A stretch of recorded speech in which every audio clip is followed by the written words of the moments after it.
மைக்கேம் நேயர்களுக்கு அன்பான வணக்கம். கரூர் சம்பவத்தில உயிரிழந்தவங்களுடைய குடும்பத்துக்கு அரசு வேலை வழங்கியிருக்காரு முதல்வர் அவர்கள். மற்றும் திமுகவும், தாவேகாவும் ஒரே கூட்டணியில இருக்கணும்ன்ட்டு திருமாவர்களுடைய பேச்சு. அதற்கு அவர் தொலைநோக்கு பார்வை அப்படின்ட்டு மாணிக்கம் தாகூர் அவருக்கு சப்போர்ட் பண்ணி பேசியிருக்காரு. நாளைக்கு அண்ணாமலை அவர்களுடைய முதல் மாநாடு இப்படின்ட்டு அரசியல் வட்டாரத்தில பல்வேறு சம்பவங்கள் நடந்திருக்கு. அதை சுற்றி தான் இன்னைக்கு நம்ம விவாதம் இருக்க போகுது. வீடியோ ஸ்கிப் பண்ணாம லாஸ்ட் வரையும் பாருங்க. வாங்க வீடியோக்குள்ள போலாம். வணக்கம் சார். வணக்கம் சார். கரூர் துயர சம்பவத்தில் உயிரிழந்தவங்களுடைய குடும்பத்துக்கு அரசு வேலை முதல்வர் வழங்கியிருக்காரு. அதுக்கு பாராட்டும் எல்லாரும் தெரிவிக்கிறாங்க. சில பேர் ஏன் அரசு வேலை அப்படின்னும் கேட்குறாங்க. உங்களுடைய பார்வை எப்படி சார்? அரசு வேலைன்றது தவறான முன்னுதாரணமாக ஆகிவிடும் அப்படின்றது தான் என்னுடைய பார்வை. ஏன்னா இன்றைக்கி நீங்கள் இந்த கரூர் சம்பவம் துயரமான சம்பவம். நேற்று கோர்ட்டு கேட்குது. ஏன்னா அவர்களுக்கு பொருளாதார ரீதியாக அவர்களுக்கு பாதிப்பு அவர்கள் முன்னேறக்கூடாதா, அவர்களுக்கு பாதிப்பு இருக்குல்ல, அந்த குடும்பத்துக்கு போய் சேரக்கூடாதா, நிதி போகக்கூடாதா அப்படின்லாம் கேட்குறாங்க. அதெல்லாம் ஓகே. 10 லட்ச ரூபா அரசு, 20 லட்ச ரூபா இவர், மற்ற கட்சிகள் எல்லாம் சேர்த்து ஒரு 35 லட்ச ரூபா வரைக்கும் கொடுத்துருக்காங்க. அது அது பொருளாதாரம் தானே. இது இல்லாமல் அந்த குடும்பத்துக்கு எதாவது பண்ணணுன்னா அது வேறு வகையில் தான் பண்ணணும். ஒரு அரசு இப்போ கட்சி ரீதியாக கூட இவங்க எதாவது பண்ணலாம். இன்னும் பெரிய நிதி அளிப்பு இல்லை வேறு எதாவது பண்ணலாம். ஒரு அரசு ஒரு ஒரு விஷயத்தை செய்துன்னா அது தொடரும், முன்மாதிரியாக மாறிவிடும். அப்போ 41 பேருக்கு நீங்கள் செய்கிறீங்க அப்படின்னா இதுக்கப்புறம் இது என்ன செய்ய போவீங்க?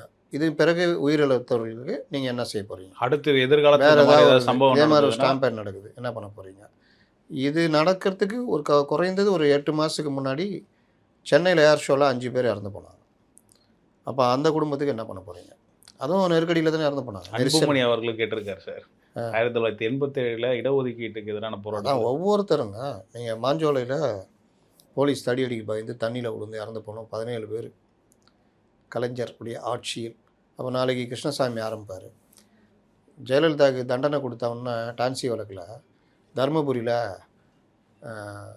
டூர் போன கல்லூரி மாணவிகள் பேருந்தை நிறுத்தி எவ்வளோ பெரிய கொடூரமான சம்பவம் தெரியுமா? அப்படியே கொளுத்தி விட்டாங்க. அதில் உள்ளுக்குள்ளேயே மாட்டி ஒரு 16 பேர் இறந்து போயிட்டாங்க. அப்போ அவங்களுக்கு அந்த குடும்பத்துக்கு என்ன பண்ண போகிறீங்க? இப்படியே ஒவ்வொன்றும் தொடர்ச்சி ஒவ்வொரு இதுவும். இந்த எங்கள் சென்னையில் வெள்ள பாதிப்பு அப்போ 2005-6 நினைக்கிறேன், 4-5 நினைக்கிறேன். இங்கே நெரிசலில் துட்டு அந்த பணம் வழங்க நெரிசலில் மாட்டி ஒரு 4 பேர் 5 பேர் இறந்து போனாங்க. மகாமகம், தூத்துக்குடி துப்பாக்கி சூடு, உண்மையிலே அவர்களுக்கு கொடுக்கணுமா வேணாமா? மக்களுக்கான பிரச்சனைக்கு போராடின மக்கள் அவர்களை குருவி சுடுற மாதிரி சுட்டாங்க. 13 பேர்கிட்ட இறந்து போனாங்க. அந்த குடும்பத்துக்கு கொடுக்கணுமா வேணாம்? அது எவ்வளோ பெரிய கொடூரமான மரணம். அதாவது துப்பாக்கி சூடு கிடையாது, குறி வைத்து கொல்லப்பட்டது. ஸ்னைப்பர் இது மாதிரி வச்சு அடித்தாங்க. அப்போ அந்த குடும்பம் யாருக்காக போராடினாங்க? அந்த குடும்பம் சும்மா போய் சாவல, போராட்டம். இப்போ இவர்கள் இறந்தது இவரை பார்க்க அப்பாவி மக்கள், இவரை பார்க்க கூட்ட நெரிசலில் மாட்டி இறந்தாங்க. ஆனால் அது இல்லை, ஒரு நல்ல பொது நோக்கத்துக்காக போராடின மக்கள். அவர்களை திட்டமிட்டு மனுவை வாங்கியிருந்தார் வச்சுக்கோங்க கலெக்டரு, மேட்ரு முடிஞ்சிருக்கும். ஆனால் 100 நாள் அவர்கள் உண்ணாவிரதம் பல போராட்டம் நடத்திட்டு தான் அவங்க போகிறாங்க. அந்த 100 நாளில் 90வது நாளோ 80வது நாளோ என்றைக்காவது பார்த்து குறைய கேட்டுருந்தால் பாதி பிரச்சனை தீர்ந்துருக்கும். ஆனால் அதுக்கு பிறகு நீங்கள் 100வது நாள் வரும்பொழுது கலெக்டரே எஸ்கேப்பு, இந்த வன்முறை வெடிக்குது, துப்பாக்கி சூடு நடத்துகிறீங்க. துப்பாக்கி சூடு வானத்தை நோக்கி சுடுறது, கால் நோக்கி சுடுறதுன்னு இருந்தால் கூட ஓடி போய்ட்டுருக்கும் ஜனங்க. குறி வச்சு அதில் 2 பேர் மறுநாள் கொல்லப்படுறாங்க. அது எப்படி? அதுக்கெல்லாம் பெரிய அளவில் அந்த மக்களுடைய உயிர் தியாகம் தான் இன்றைக்கி அந்த ஆலை மூடி இருக்குது. அந்த தூத்துக்குடி மக்களுக்கு ஒரு நிரந்தர தீர்வு கிடைச்சது. அப்போ அந்த விவகாரத்தில் உயிரிழந்தவர்களுக்கு என்ன நீதி கிடைச்சது? அவங்களுக்குள்ள கிடைக்கணும் அந்த இது. அதனால் ஒவ்வொரு கேள்வியும் நியாயமாக கிளம்பும். நாளைக்கு கோர்ட்டுக்கு போனால் என்ன பண்ணுவீங்க? இதை முன்னுதாரணமாக வச்சுக்கிட்டு ஏங்க செத்து போனாங்க. அப்போ இவங்க அவங்களுக்கு கொடுத்துருக்காங்க, எங்களுக்கு கொடுங்க. அப்போ டிஎன்பிசியில் வருஷம் பூரா படிச்சுக்கிட்டு இருக்கானே அவன். ஒரு தலைமைச் செயலகத்தில் துப்புரவாளர் பணிக்கு 20 இடத்துக்கு 8000 பேர் நம்ம எழுதுனாங்க எக்ஸாம். அதில் எம்எஸ்சி படித்தவன், எம்ஃபில் படித்தவங்களாம். ஏன்னு கேட்டால் ஏதோ ஒரு வேலை உள்ளே போயிட்டோம்னா அங்கேருந்து நம்ம அப்படி போயிடலாம். ஒன்ஸ் உள்ளே நுழைஞ்சிட்டா அந்த இதை வச்சு உள்ளே போயிடலாம். அடுத்து வரும்போது கோட்டாவில் கிடச்சிரும் 20% வேலை செய்கிறவங்களுக்கான. காவல்துறையிலும் அப்படி தான் போவாங்க. இந்த காவல்துறையில் கீழே சேர்ந்துருவாங்க கிரேட் 2ல் டிஎஸ்பி இந்த ஆயுதப்படை இதுன்னு. எஸ்ஐ செலெக்ஷன் வரும்போது தனியாக அந்த இவங்களுக்குன்னு ஒரு 20% இருக்கும். குரூப் 1க்கும் அந்த மாதிரி இருக்கும் காவல்துறையில் இருக்கிறவங்களுக்கு. ஏன்னா அவங்களுக்கு தனியாக ஒரு தடவை ட்ரைனிங் கொடுக்கணும்னு அவசியம் இல்லையா, ஆல்ரெடி மிலிட்டண்ட்டாக இருப்பாங்க. அந்த மாதிரி உள்ளே போயிடணுன்னு. அப்படி இன்றைக்கி இளைஞர்கள் அரசு வேலை கிடைக்காம அப்படி இருக்கும் பொழுது நீங்கள் இப்படி பண்ணுறீங்கன்னா அந்த கேள்வி வரும்ல. நிச்சயமாக வரும். நீங்கள் பண்ணுறது நல்ல நோக்கமாக இருக்கலாம், ஆனால் எந்த ஒரு செயலுக்கு பின்னாடியும் ஒரு தவறான முன்னுதாரணம் வந்துடக்கூடாதுன்றது தான் எல்லாருடைய இதுவும். இப்போ அன்புமணி ராமதாஸ் கரெக்டான விஷயங்க நல்லா பண்ணியிருக்கீங்க. உண்மையிலே இது அப்படியே 87ல் இது பண்ணவங்களும் கொடுங்கன்றாங்க. அவங்க 87ல் பண்ணி உயிர் நீத்தவங்களுடைய பையனை இன்றைக்கி 50 வயசுக்கு மேலே இருக்கும், அவங்களுக்கு வேலை கொடுக்க முடியாது. அவங்க வாரிசு கொடுன்றாங்க. வாரிசுன்னு வந்துச்சுன்னா பேரம்பேத்தி கூட கொடுக்குற மாதிரி. இது எல்லாம் தவறான முன்னுதாரணமாக மாறுது இல்லை.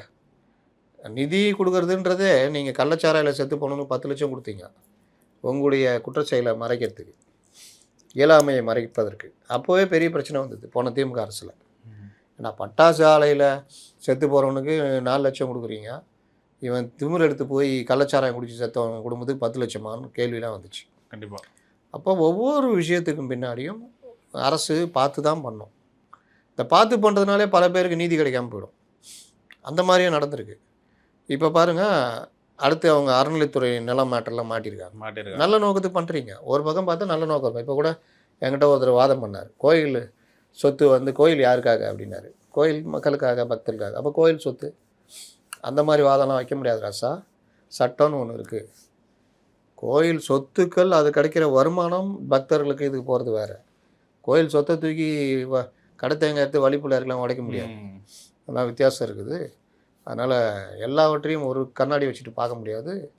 இந்த உலகம் பல்வேறு விஷயங்களால் ஆனது, பார்த்துக்குங்க.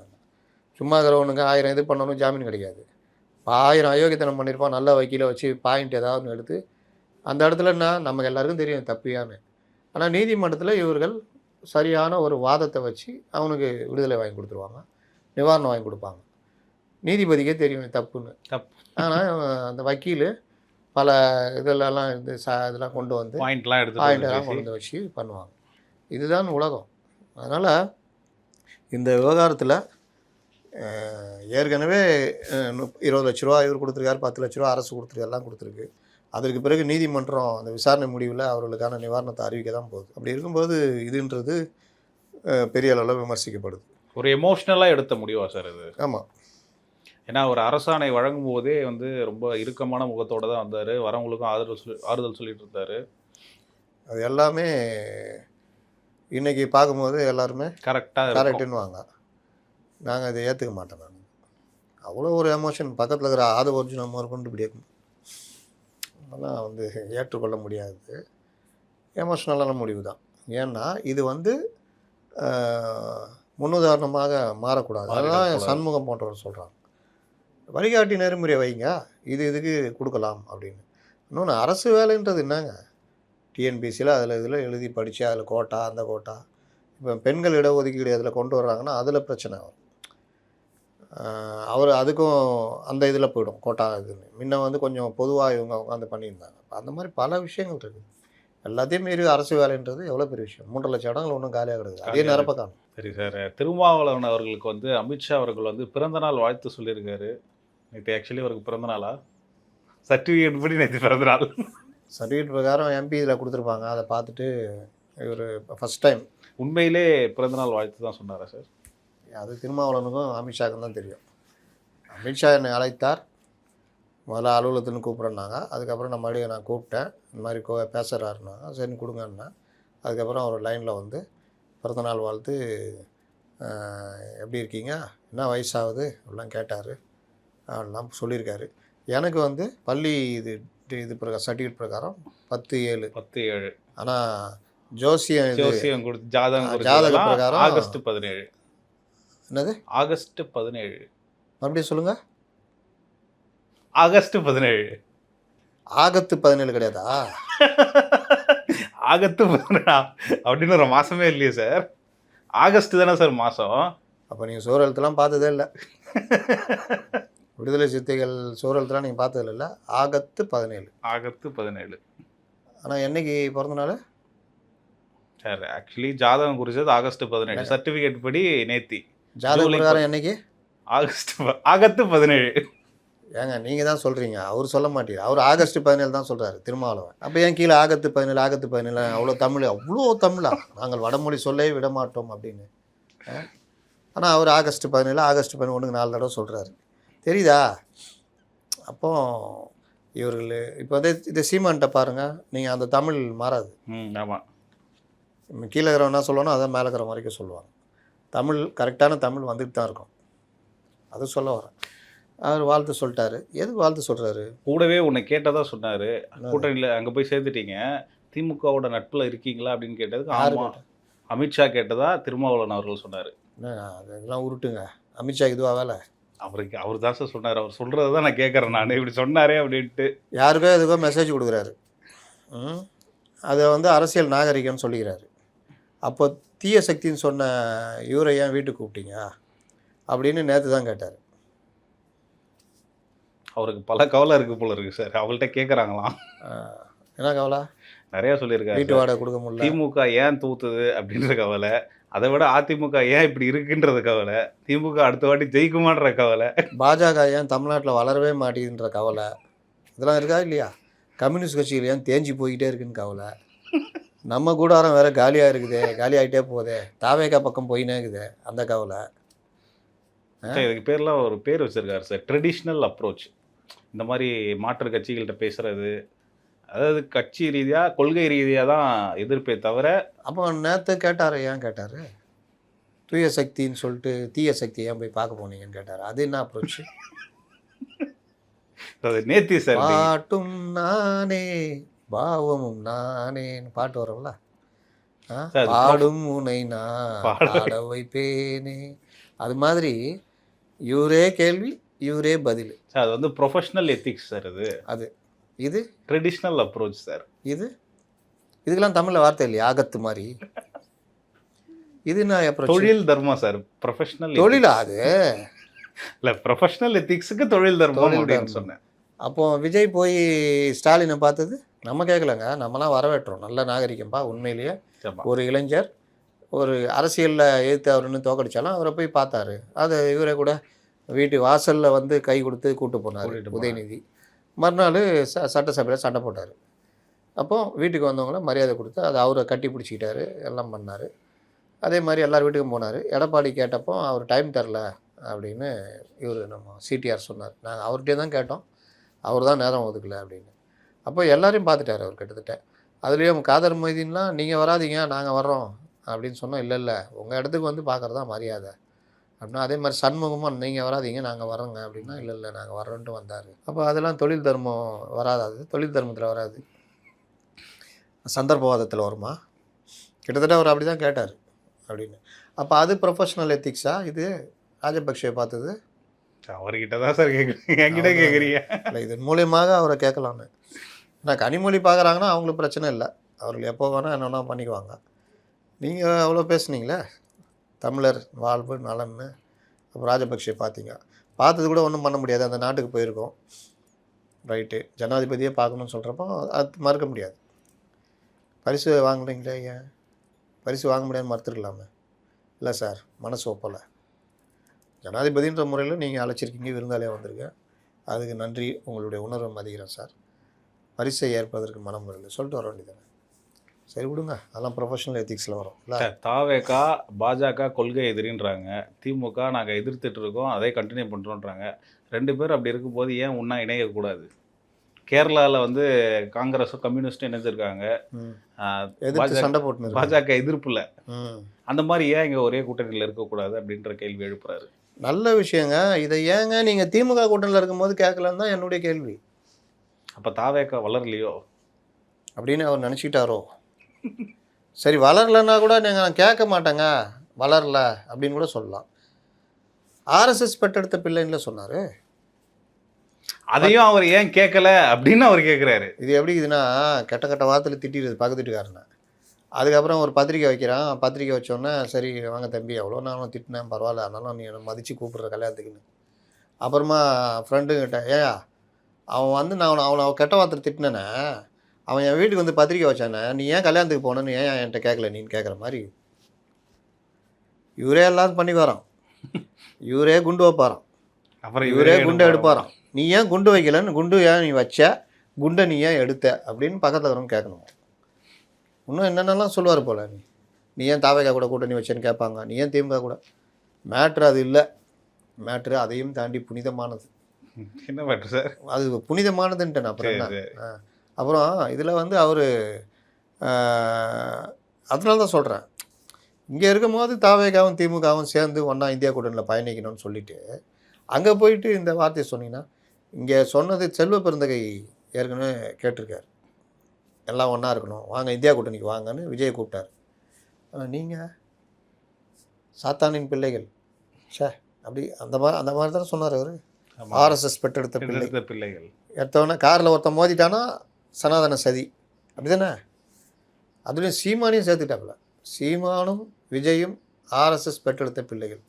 சரி, இன்றைக்கி சீமான இந்தியா கூட்டணி வாங்க ஏன் கூட மாட்டேங்கிறாரு? அடுத்து நாளைக்கு கூப்பிடுவாரோ என்னமோ. சீமான் பிஜேபி நாளைக்கு கூப்பிடுவாரோ என்னமோ. ஒவ்வொரு நாளும் ஒவ்வொரு. சீமானு இன்னைக்கு சுருங்கி போயிருக்காரு, 3% தான், தேவையில்லை. அதனால் சீமானை கூப்பிடல. இலங்கை தமிழர் பிரச்சனை இல்லை, தமிழ் தேசியம் பல விஷயங்களில் சீமானு கூட நீங்கள் ஒத்து போகிறீங்க. சீமானும் உங்களை அழைப்பிடுத்த கூப்பிட்ருக்காரு, மதுவுக்கு எதிரான போராட்டம் நீங்கள் வாங்கினா நம்ம இணைஞ்சு போராடலான்னு. என்னைக்காவது சீமானை ஒரு இது பண்ணியிருக்காரா? அது பசை இருக்கணும். நீங்கள் இவ்வளோ வருத்தப்படுறவங்க, திமுக தோத்துன்னு வருத்தப்படுறவர், நான் வர முடியாது தம்பி, வாழ்வோ சாவோ நான் திமுக கூட இருந்துக்கிறேன், அதான் உனக்கு மெஜாரிட்டி கிடச்சிச்சில்ல, 118 கிடச்சிச்சில்ல, 107, 5 காங்கிரஸ் 112, 4 இடதுசாரிகள் 116, 2 முஸ்லீம் லீக்கு 118 கிடச்சிச்சில்ல. அது போக 25 அதிமுக. சரி, 118 கிடச்சிச்சில்ல. அப்புறம் நீங்கள் போகாமல் இருந்துருக்கலாம்ல. அமைச்சர் பதவி கொடுத்தாங்களே அமைச்சரவையில், அப்போ கம்முன்னு இருக்கணும்ல. எல்லாத்தையும் வாங்கிட்டு மறுபடியும் அந்த கவலை இருக்குது இந்த கவலை இருக்குதுன்னு பேசினா இருந்தா தாவேகாவினருக்கு இது டென்ஷன் ஆகாதா சார்? இது இந்த மாதிரி மாற்றி மாற்றி பேசிகிட்டு இருக்காரு. அநேகமாக அனுப்ப போகிறாங்கன்னு கேள்விப்பட்டேன். இவர் அண்ணா பார்த்துக்கண்ணே, வழியை பார்த்துக்கண்ணே அப்படின்னு. ஆமாம் நான் பார்த்துக்கண்ணே அப்படின்னு இன்னொரு குரல் வரும். யார் பார்த்து? நான் தானே வன்னியரசு, அமைச்சர் வன்னியரசு. என்னப்பா அப்படி சொல்லிட்டேன்? ஆமாம் நான் கிளம்புனேன், ஒரே டெய்லி ஒரு பேச்சு பேசினுக்கிறேன், முன்ன ஒரு பேச்சு பின்ன ஒரு பேச்சுன்னு. அதான் நான் திரும்ப திரும்ப சொல்கிறேன், ட்ரம்புக்கும் இவருக்கும் பெரிய போட்டி நடக்குது உலக லெவலில். ட்ரம்ப்பு இன்றைக்கி என்ன சொல்லிக்கிறார்? ட்ரம்ப்பு நேற்று நைட்டு ஒரு ஸ்டேட்மெண்ட் விட்டார் தெரியுமா? முயற்சி சமாதானத்துக்கு முன்னெடுக்கும் முயற்சிக்கு அமெரிக்கா ஒத்துழைப்பு கொடுக்கணும்னாரு. இன்னைக்கு காலையில் என்ன சொன்னார்? என்னை கொல்ல சதி நடக்குது, என்னை கொன்றால் ஈரானை ஒன்றும் இல்லாமல் பண்ணுங்கன்னு நான் படைகளுக்கு உத்தரவிட்டுருக்கேன். அண்ணா நீ உயிரோடு இருக்கும்போதே ஒன்றும் பண்ண முடியல, உன்னை கொண்டா பிறகு அவன் ஜாலியாக போயிடுவான். எப்பா தொல்லை விட்டுச்சுடா, டெய்லி உட்காந்து இங்கேருந்து ஈரானில் போய் சண்டை போடுங்க. என்ன தேவை இருக்குது அங்கே போய் சண்டை போடுறதுக்கு? வேலையை பார்க்குறத விட்டு இல்லாத வேலைலாம் பண்ணான். முடிஞ்சிச்சா? அவன் வாட்டில் வேலையை பார்ப்பான். எப்பா தொல்லை விட்டதுடா ஒன்றுன்னு. எல்லாருக்குமே நிம்மதியாக இருக்கும். டெய்லி ஒன்று, நேற்று ஒன்று, இன்றைக்கி ஒன்று, நாளைக்கு ஒன்று. இன்றைக்கி எல்லாம் ஓகே, எப்பா நீ ஒன்றுமே தர தேவையில்லப்பா. இந்த வீட்டு வாடகைக்கு போகிறோம், எப்பா பைக்கு எக்ஸ்ட்ரா வாங்கிறேன். ஆமாம் 500 எக்ஸ்ட்ரா மெயின்டெனன்ஸ் சார்ஜ் கொடுப்பேன். பைக்கு நான் வாங்கிக்கிறேன், அதுக்கு இஎம்ஐ கட்டுங்கிறேன். அதெல்லாம் இல்லை, அப்படி தான் அப்படின்ட்டு. மறுநாள் காலையில் ஏன்பா இந்த 500 கொடுக்க வேணாம், நான் பார்த்தேன் பரவாயில்ல, சரி வச்சுக்கப்பா. மறுநாள் ஏன்பா என்னப்பா 350cc? ஆமாம். வண்டி நல்லா வெயிட்டான வண்டி. ஆமாம். நீ என்ன பண்ணுற? ஒரு 1000 கொடு. ஏங்க நேற்று 500 ஒன்றும் வேணாம், நீங்கள் முந்தானத்து 500 கட்டினேன், ஞாபகம் இருக்கா? இப்படியே மாற்றி மாற்றி பேசியிருந்தானா ஐயோ. ஒரு நாள் அந்த பெருசு மண்டையை போட்டுச்சு வச்சிங்க, அவன் புள்ள வந்து சொல்லுவான், எங்கள் அப்பா நேற்று செத்து விட்டாருங்க. அப்பா ரொம்ப நிம்மதிடா, இனி இந்த தொல்லை இருக்காது தம்பி, நீங்கள் எப்படி? ஐயா எனக்கே ஒத்து வராதுங்க அப்படின்னு தான். அந்த மாதிரி தான் ஒரு நாள் இந்தியாவுக்கு வழியே இல்லைன்றது. ஒரு நாள் 125% வரி, ஞாபகம் இருக்கா? ஆமாம். அப்புறம் 0 ஆகிட்டாங்க. ஆமாம். அப்புறம் இப்போ ஏதோ ஒரு 12% வரி. ஒரு நாள் ரஷ்யாக்கிட்ட எண்ணெய் வாங்கக்கூடாது, அப்புறம் நீங்கள் மட்டும் வாங்கிக்கோங்க, மறுபடியும் வாங்கக்கூடாது. அதே தான் இவரும். ஏன் சேர்ந்தாய்? நான் ஏன் சேர்ந்தேன், நீ ஏன் கேட்கல? நான் ஏன் சேர்ந்தேன்? நான் சேர்ந்தாலும் இவர்களோடு நட்பில் தான் இருக்கிறேன். ஆனால் அவர் என்னை வெளியே போன்னு சொல்லிட்டாரு. ஆனாலும் அவரை வந்து நான் இப்போவும் மறக்கவில்லை. ஆனாலும் அவர் எப்படி இவர் வந்தப்போ வீட்டில் சேர்க்கலாம், இது என்ன வகை உறவு? ஆனாலும் இவரும் அவரும் ஒன்றாக இதில் இருக்கணும். ஏன்பா அப்போ வந்தால் வீட்டில் சேர்க்குறவன் சேர்த்தது தப்புன்ற, அப்புறம் இந்தியா கூட்டணி 2 பேரும் ஒன்றா இருக்கணுன்ற. ஆனாலும் இது வந்து சரியில்லைங்க. என்ன அமித்ஷா கூப்பிட்டு வாழ்த்தினார் பாருங்க, அதுதாங்க அரசியல் நாகரிகம். ஏங்க நேத்தாங்க இப்படி சொன்னீங்க, விஜய் ஏன் அவர் வீட்டுக்கு போனார், எதுனா நான் இது அப்படின்னு. அதனால் இதை வச்சு பேசிக்கிட்டு இருக்கிறதே இவ்வளோ நேரம் இதுதான். நாளைக்கு வேறு ஏதாவது புதுசாக சொல்லுவார். இந்த மாதிரி மாற்றி மாற்றி பேசுகிறாரு. இதில் இன்னொன்று வேறு சொல்லிக்கிறார் தெரியுமா? என்னது? என்னை அவர்களாகவே துணை முதல்வர் என்றார்கள், அவர்களாகவே முதல்வர் என்றார்கள், அவர்களாகவே நோபல் பரிசு கொடுன்ட்டாங்க. இதெல்லாம் புகழ்ச்சியா நினச்சின்னுக்கிறாரு அவர். இப்போ நோபல் பிரைஸ் கொடுக்குறன்ற கூட சொல்கிறாங்க எனக்கு அப்படின்றாரு. அது ஏய் உனக்கு கிண்டல் பண்ணுறாங்க டூ ப்ரோ, உன்னை கலாய்க்கிறா ப்ரோ அப்படின்னா கூட புரியல. ப்ரோ உன்னை கலாய்க்கிறார் ப்ரோ அவர். அதான் பிரச்சனை. என்ன மாற்றி மாற்றி சொல்லிட்டு இருக்காங்க. இதுக்கு வந்து மாணிக்கம் தாகூர் அவர்கள் வந்து அவர் சொல்கிறது கரெக்டு தான், தொலைநோக்கு பார்வையோடு சொல்கிறாரு அப்படின்ட்டு அவருக்கு ஆதரவாக சொல்லியிருக்காரு. தொலைநோக்கு பார்வை, தொலைநோக்கு இல்லை. அவர் மாணிக் தாகூருக்கு என்ன இந்தியா கூட்டணி எதாவது ஆச்சுன்னா ராகுல் காந்தி பிரதமர் ஆவாருன்னு, அது எந்த காலத்தில் சேரும்? சேர்ந்தா விட்டுருவாரா ராகுல்? அங்கே ஒருத்தனை கொண்டு போய் நடுத்தரில் நிப்பாட்டி வந்துட்டாங்க பீகாரில். கூட இந்த ஆம் ஆத்மியை ஹரியானாவில் காலவாரி விட்டாங்க. இந்த மாதிரி மம்தாவே வருது. இப்போ இதுக்கு அகிலேஷ்கிட்ட போயிட்டு 50% கொடுக்குறியா, ஆளுக்கு பாதி நீ போமா அப்படின்னு 200 சீட்டு. அப்போ 20 சீட்டு ஜெயிக்கலான்னு முடிவு பண்ணிக்கிறியா அப்படின்னு அவன் கேட்பான். 180 சீட்டு வீணாக போக போகுது. 60 சீட்டு கட்டு 6 சீட் ஜெயிச்சாங்களா? ஆமாம். இங்கே 28 வாங்கி 3 ஜெயிச்சாங்களா? 4 ஜெயிச்சாங்க. இந்த மாதிரி 5. ஆமாம். இந்த மாதிரி இவர்கள் நோக்கமே இதுதான். அங்கே அகிலேஷ் தரமாட்டேன்னு அவர் எப்படி தருவார்? பைத்தியமான அவருக்கு. நீ அப்படின்னா அங்கே காங்கிரஸ் ஹரியானாவில் வளர்ந்துக்குது, இதில் ஊபியில் நானே எதாவது பண்ணி இப்போ ஜெயிக்கலான்னு ட்ரை பண்ணுகிறேன், அதை ட்ரை பண்ண இது பண்ணலான்னு பார்க்குறியா அப்படின்னு தான். அதனால் இவர் இந்தியா கூட்டணியே ஒன்றும் இல்லாமல் தடுமாறிக்கிட்டு, யார் இருக்கிறா இந்தியா கூட்டணியில்? யாருமே இல்லையே. அதில் இல்லாத ஒரு விளங்காத கூட்டணியில் அதில் தாவே கவனம் சேரணுமா? செம கொலகாண்டில் இருக்கிறாங்க டிஎம்கே. அது அவர் கிடக்கிறாப்பா அவர் அப்படின்றாப்புல ராஜகண்ணப்பட்ட போய். ஆமாம் சார், இது நல்லா ஒரு முதல்வர் அவர்களுடைய ஸ்பீச்சுமே அப்படிதான் இருந்தது, ரொம்ப தாக்கி பேசியிருந்தாரு. ஆமாம். அதற்கு இந்த சைடு ரியாக்ஷன் எப்படி இருந்தது? சென்னையில் 3 இடத்துல மறியல் இருந்தது. சேகர் பாபு தலைமையில் ஒரு இடத்துல, மா சுப்பிரமணியன் தலைமை, சிற்றரசு, தாவேலு ஆளை தட்டின்னு. எதற்கு சார் ஏன் இப்படி பேசுனீங்கன்ட்டா? ஆமாம், கண்டபடி பேசுகிறீங்க. எங்கள் அப்பா பீரோவில் இல்லை, எங்கள் அப்பாவே விட மாட்டேங்கிறாரு இவர். எங்கள் அப்பா பீரோவில் இல்லை, எங்கள் அப்பா பீரோவில் இல்லைன்றாரு. போட்டு கொத்து போராட்டான்ட்டாங்கல்ல, செம்ம கோவமா அறிவாலய வட்டாரத்தில். என்ன இது தொண்டர்கள் மத்தியில் என்ன கொத்து போராட்டம்லாம் பேசுகிறாரு, ஒரு ரியாக்ஷன் இல்லையா? எங்கேயா போனாங்க அந்த மாவட்ட செயலாளர்? எடுத்தாங்க பாருங்க ஓட்டம், ஓடு ஓடு ஓடுன்னு. அப்போது இந்த பேச்சை கண்டித்து எங்கேயாவது போராட்டம் கராட்டம் எங்கே போனால் மாவட்ட செயலாளர்லாம்? சேகர் பாபு எவ்வளோ ஸ்பீடாக இருப்பார் சார். ஆமாம், நானும் கேட்கணும்னு நினச்சேன். அதிமுக தலைமையில் மாவட்ட செயலாளர் ஒரு சண்டே நடந்துகிட்டு இருக்கு. இங்கே என்ன அந்த மாதிரி எதுவுமே ஒன்றும் தெரியலையே, தகவல் எதுவும் வரலையே. நீங்கள் சேகர் பாபுவை காணும், சிற்றரசை காணும், தாவேலுவை காணும், அப்போ அந்த ரவீந்திரனா யாரோ ஒருத்தர் அந்த இதில் இவர் அயல்நாடு பயணமா சார்? எல்லாம் அயல்நாடு பயணம், ரெஸ்ட் எடுக்க போயிருப்பாங்க எல்லாரும். மா சுப்பிரமணியம் மாவட்ட செயலாளர் சென்னையில் எல்லாம் நான் ஒரு போராட்டம் நடத்தணுமா வேணாவா? கட்சி கொஞ்சம் வேகமாக இருக்கும்ல, போராட்டம் நடத்த கூப்பிட்டா ஏன் இவங்களுக்கு இவ்வளோ பிரச்சனை, ஏன் இப்படி ஒதுங்கியிருக்காங்கன்னா, இவ்வளவு நாளாக இவர்கள் நடந்ததை பற்றி சொல்கிறாங்க, கதையாக இப்போ சொல்கிறாங்க. உதயநிதியெல்லாம் இப்போ வந்து டெய்லி மாலையில் பார்க்குறாராம் நிர்வாகிகள் எல்லாரையும். கடந்த 5 ஆண்டில் பார்க்க கூட முடியாது. இவர்கள் தான் விஜயை 6 மணிக்கு மேலே பார்க்க முடியாதுன்னு சொன்னோம். உதயநிதிலாம் நீங்கள் கல்யாண பத்திரிக்கை வைக்க போட்டனா கூட அந்த வீட்டு வாசலில் வெளியில் நிற்கணுமாங்க. வர சொல்லணும், பத்திரிக்கை வைக்கணும்னா வர சொல்லிட்டுன்னு வந்தால் வெளிதான் நிற்கணுமா. அவர் எப்போ வெளியில் வராரோ அப்போ காரில் உட்காந்து வாங்கிக்குவார். இப்படி தொண்டர்களை மதிச்சா எப்படி இருக்கும்? அறிவாலயத்துக்கு வரக்கூடாது, அமைச்சர் வீட்டுக்கு எதுக்கும், முதலமைச்சர் வீட்டுக்கோ துணை முதலமைச்சருக்கோ வரக்கூடாது, யாரையும் பார்க்க மாட்டோம். இப்படி இருந்தால் எப்படி?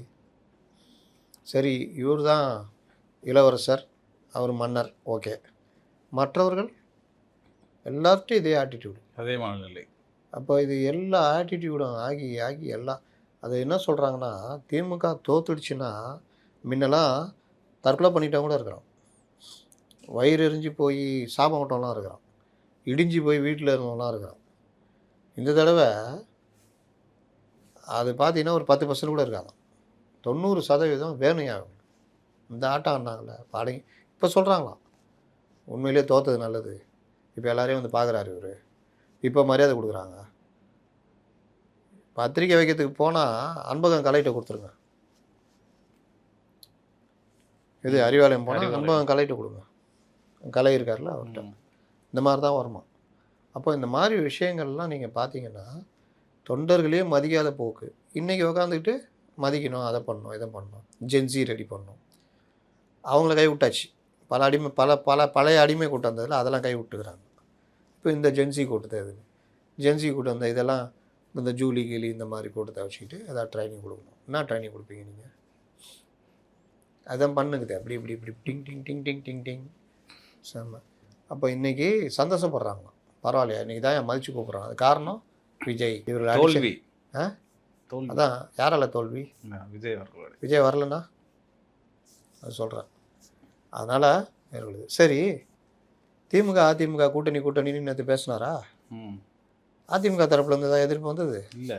ஏன் கன்ஃபார்மா இல்லை? என்ன நியாயம், என்ன ரியாக்ஷன் இருந்தது? இன்னைக்கு ஜெயக்குமார் மட்டும் லைட்டாக பேட்டி கொடுத்துட்டு போயிட்டார். டிடிவி அவர்களே சொல்கிறாரே சார், சேர்ந்தா என்ன இந்த கருத்து தான் அப்படியே கொஞ்சம் கொஞ்சமாக மனசு மத்தியில் அப்படியே விதைப்பாங்க. விதைச்சிட்டு ஒரு கட்டத்தில் சேரும்போது ஜனங்களே அதுக்கு தயாராக இருப்பாங்க. ஆமாம் அவங்க தான் தெரியுமா இவங்க கதை எனக்கு போன மாதமே தெரியும் அப்படின்வாங்க.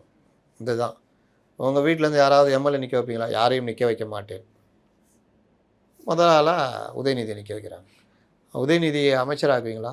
எங்கள் அப்பாவே சொன்னால் கூட நான் அமைச்சரை ஏற்றுக்க மாட்டேன். யார்? உதயநிதி அமைச்சராக்கிட்டாங்க.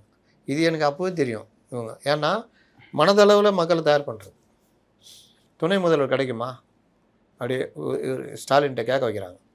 எல்லாம் இவங்களே செட் பண்ணி கேட்க வைக்கிறது. அதுக்கு அவர் ஒரு பார்வை பார்த்துட்டு ஹே அப்படின்ட்டாரு. கடைசியில் துணை முதல்வர். அப்போ அவன் கேளுங்க, எனக்கு அப்போவே தெரியும். நான் தான் சொல்லலாம்னு நினச்சேன், அதுக்குள்ளே அவரே சொல்லிட்டுக்கிறாரு. ஏன்னா மனதளவில் நம்மளை மக்களை தயார்படுத்துகிறாங்க. இதுதான். அப்போது இந்த மாதிரி பண்ணி தான் இப்போ அதிமுக திமுக உறவு அது. இப்போது வெளியில் இப்போ யாரும் பார்த்தீங்களா கோபமே வரல பாருங்கள். நீங்கள் இந்த இவர்கள் சொல்லிட்டு போனவங்களாம் கட்சி விரோதமாக பண்ணார், திமுகவோட போனார். சரி, அதுக்கு கொஞ்சம் பேர் லைட்டாக ரியாக்ட் பண்ணாங்க. இன்றைக்கி ஆளுகின்ற முதல்வரே குற்றச்சாட்டு வைக்கிறார். 2 பேரும் கூட்டணியில் இது பண்ணாங்க. நானும் இன்றைக்கி காலைல அறிக்கை வரும் எதாவது வரணும், 2 சைட்லேயுமே வரல. திமுக கூட்டணியில் இருந்தவங்களை கூட்டு போயிட்டு அமைச்சர் பதவி கொடுத்தது நியாயம்னா திமுக அதிமுக கூட்டணி செய்கிறது நியாயம். கூட்டிகிட்டு போய் இல்லை, நான் சொல்லலை, டிடிவி சொல்கிறேன். அவர் என்ன சொல்கிறாருன்னா கூட்டணி சேர்றதுலாம் நியாயம். நீங்கள் அது கூட்டணி 108 ப்ளஸ் ஒரு ஆட்சி அமையணும். அதுக்கு இவர்கள் யாரும் இங்கே ரெடியாக இல்லை. திமுக கூட்டணிலாம் ஓட்டிகிட்டு இருந்தாங்க, தோற்று போயிடுச்சு. அதுக்கு பிறகு காங்கிரஸ் ஏற்கனவே அவங்க இயல்பாகவே தாவேக கூட போக வேண்டியதான் தடுத்து நிறுத்தப்பட்டது. அதனால் காங்கிரஸ் போய் ஆதரவு கொடுத்துட்டாங்க. இடதுசாரிகள் இங்கே இருக்கிறவங்க அப்படியே ஓட்டின்னு தான் இருந்தாங்க. அவங்க மேலே டெல்லியிலேருந்து கூப்பிட்டு மாறுன்னு சொன்னாங்க. அதனால தான் மாறுது கூட்டணி. ஏன்னா ஒரு ஸ்டேபிள் கவர்மெண்ட் வேணும், இல்லாட்டி இங்கே பாஜக கையில் எடுத்துரும். திமுக அதிமுக சரி, திமுக அதிமுக சேரத்துக்கு பின்னாடி யார் இருந்தா அதை இவர்கள் சொல்ல தயாரா? திருமாவளவன் சொல்லுவாரா?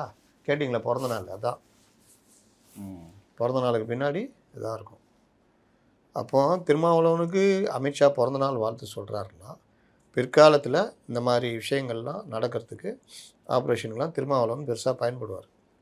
மக்கள் நல கூட்டணி யாரால் அமைஞ்சது? திருமாவளவனால தான். அதனால் யாருக்கு நஷ்டம்? திமுகவுக்கு நஷ்டம். யாருக்கு லாபம்? அதிமுகவுக்கு லாபம். பட்டுன்னு சொல்லணும். அதிமுக லாபம். யூபிஎஸ்சி ஸ்டூடெண்ட்டாக இருக்கீங்க, அதெல்லாம் பட்டுன்னு சொல்லணும். அப்போ இதுக்கு யார் பயன்பட்டா? திரும்ப பயன்பட்டார். கூட வைஸ் கேப்டன் யார்? வைகோ. வை. அதனால் இந்த மாதிரி விஷயங்கள்லாம் அவர் பயன்படுவார். அதனால தான் கியாஜி திருமாஜி how old are you, how are you, fine, okay அப்படின்னு. ஏன்பா போன வருஷம் சொல்ல? இப்போ கேட்ட சொல்கிறேன். அவர் எம்பி இல்லை, அதனால தான் சொன்னார். ஏன் போன வருஷம் என்னவா இருந்தார்? எம்எல்சியாக இருந்தாரா? கவுன்சிலராக இருந்தாரா? 2வது சிட்டிங் எம்பியில் அவர். சரி, இதுதான். இது கூட பாவம் வெளியே சொல்லிட்டார். சொல்லாமல் இருந்தால் அது அப்படியே அமுக்கபுலாக போயிட்டுருக்கோம். இதுதான் இன்னைக்கு நிலைமை. ரொம்ப அழகாக அவங்க கருத்துக்களை பதிவு பண்ணீங்க. மீண்டும் ஒரு நேர்காணல் சந்திப்போம். நன்றி சார்.